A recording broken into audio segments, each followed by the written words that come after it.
Webull offers built-in charts inside a trading app, while Moomoo focuses on more advanced charting tools with deeper customization and data.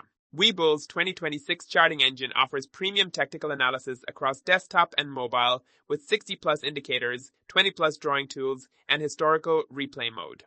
Its multi-chart grid layout supports second interval bars and instant click-to-trade functionality directly from the screen, though full Level 2 market depth data requires a monthly subscription.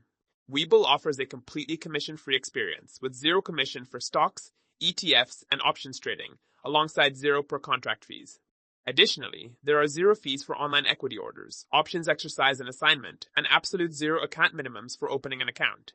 Reddit users say Webull offers strong market data like financials, ratings, and hedge fund tracking in one app. However, it has limited funds and weak support options. Overall, it's best for users who want deep market analysis. Moomoo's 2026 charting engine is a high-powered technical terminal featuring 60-plus indicators, 38 drawing tools, and multi-chart layouts refreshing every 0.003 seconds. It stands out by offering free NASDAQ Level 2 data, 60 order book levels, and advanced options analytics. However, its data-dense interface carries a steep learning curve for beginners. Moomoo pricing features zero commission for U.S. stocks and ETFs and 0 for U.S. options per contract, while HK Markets charges 0.